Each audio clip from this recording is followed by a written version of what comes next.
We left the last episode at Glacier Lagoon, surrounded by floating icebergs and some of the most unreal scenery in Iceland.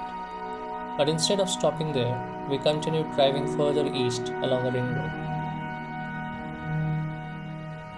The weather was already changing again. Low clouds rolling over the mountains, empty roads stretching for miles. A little later, we arrived at Vestrahorn. The mountain was completely covered in clouds. Normally, you can see these dramatic sharp peaks rising straight above the black sand beach. But today, only small parts of it were visible through the low hanging clouds.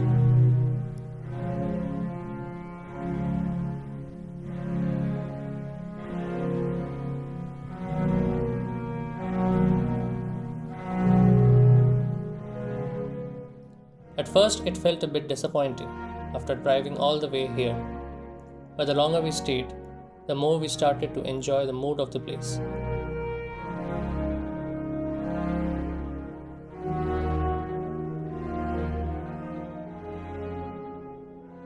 After leaving Vestrahorn, we continued further east.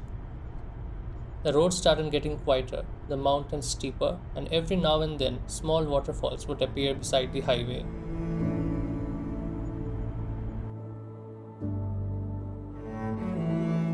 Everything feels more remote out here.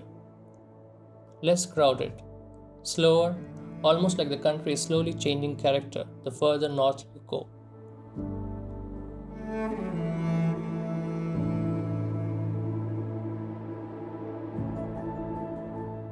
Hours later, we arrived at the trailhead for Hengifoss. The hike starts gently through the valley before slowly climbing higher above the river.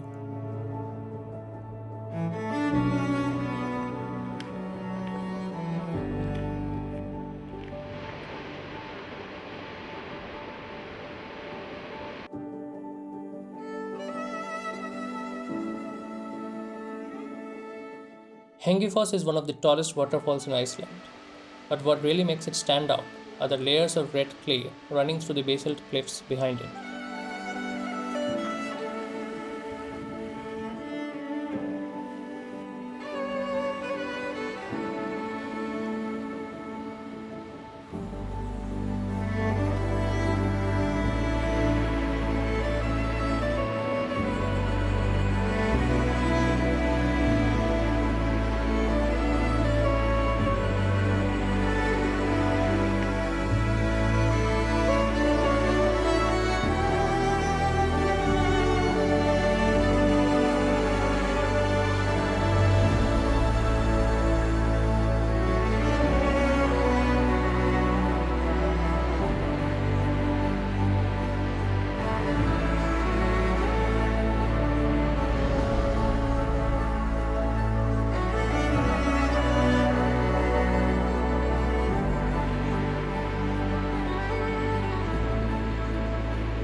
Leaving Hengifoss behind, we continued driving higher into the mountain passes of East Iceland.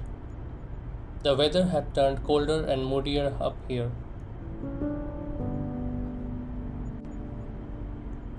It felt remote in the best possible way. Every few minutes, another waterfall would appear beside the highway, flowing down the cliffs straight towards the fjord below. The next morning, we explored the small fishing town of Seyðisfjörður with its colorful rainbow street before we headed back on the road again.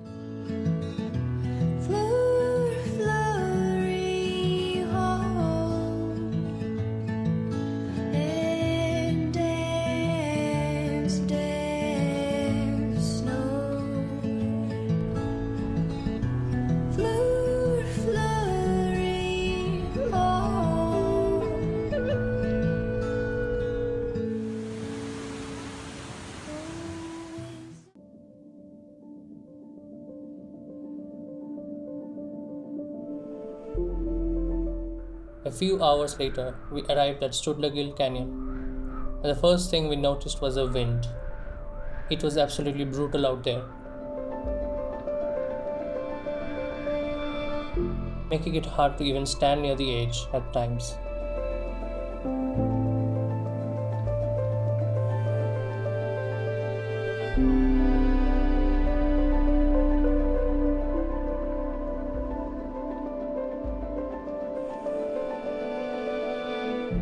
Studley feels like one of those places that almost shouldn't exist.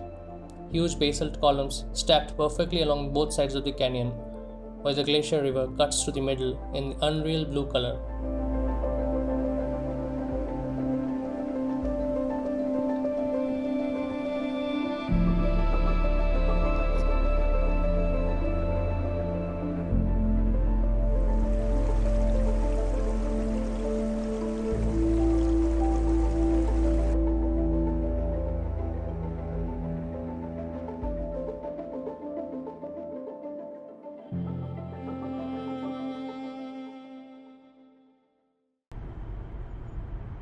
From Studlagil, we continued further north into a part of Iceland that feels far more volcanic and untouched.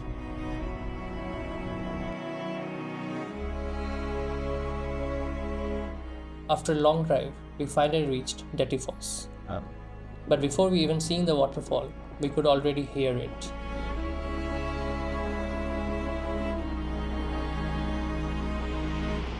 And the closer we walked, the louder it became. Then suddenly, there it was.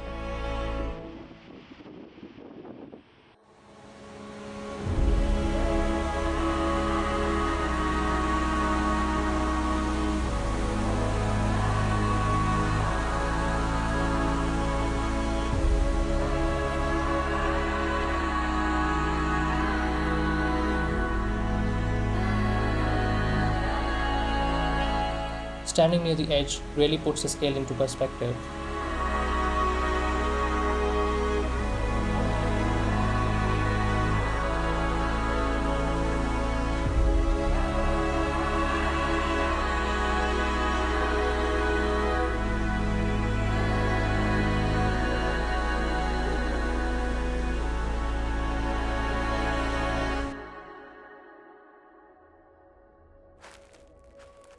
But Dettifoss isn't the only waterfall here. Just a little further upstream, another trail leads towards Selfoss.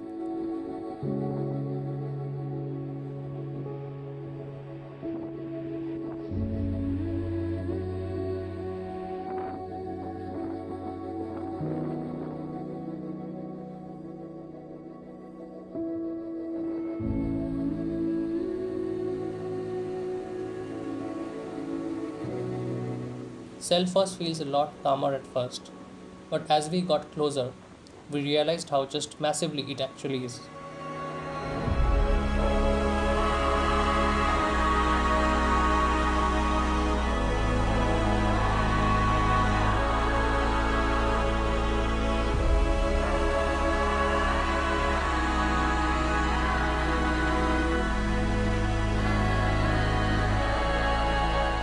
It almost looks like the earth itself just opens up and lets the river disappear into it. We continued driving west through North Iceland. At some point, we passed a huge field of lupins beside the road and decided to stop for a moment.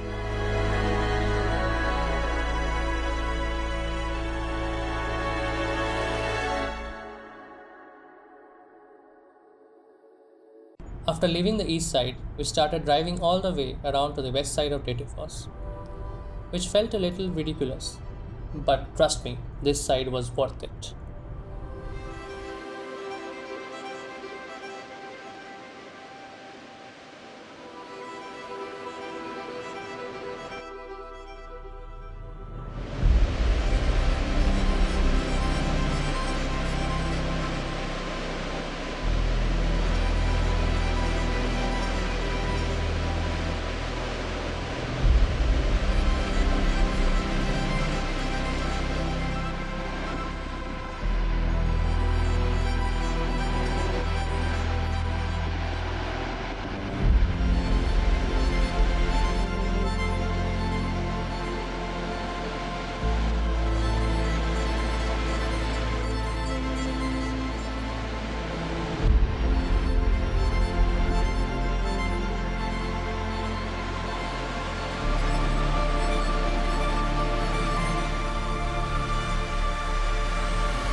The next morning felt completely different.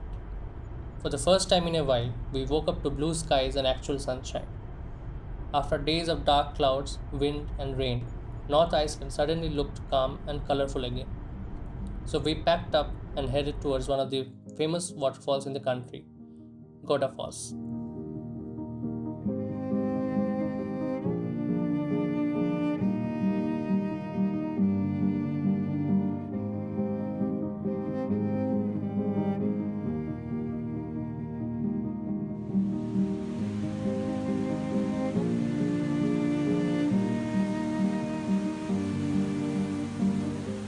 Around the year 1000, Iceland officially converted to Christianity, and according to legend, the old Norse idols were thrown into this waterfall, which is why it's called Godafoss, the waterfall of the gods.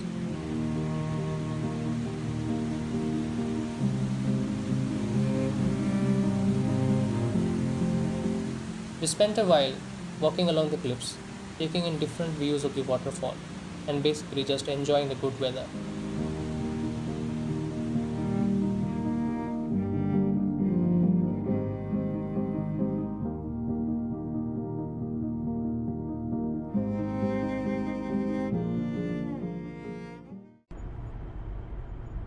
We continued driving further west along the north coast. The road slowly opened up beside the ocean, with small fishing towns appearing every now and then beneath the mountains.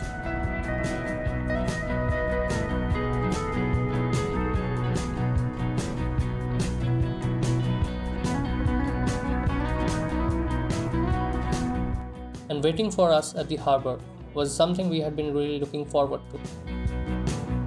We left the harbor and slowly sailed out into the fjord.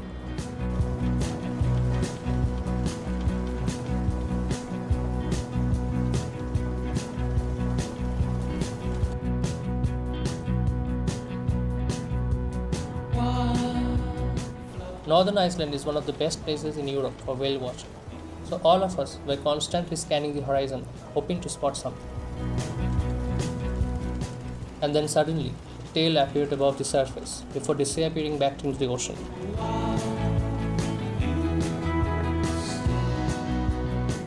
Seeing humpback whales out here had been something we had imagined for a really long time. Definitely one of our favorite moments from the trip.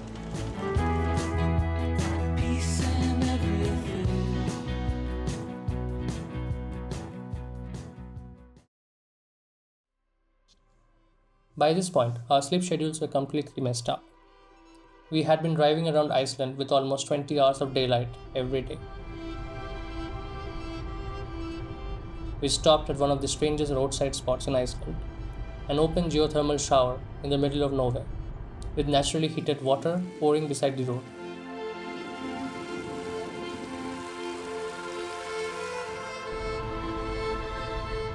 We continued deeper into the volcanic area until finally reaching Graflaviti crater.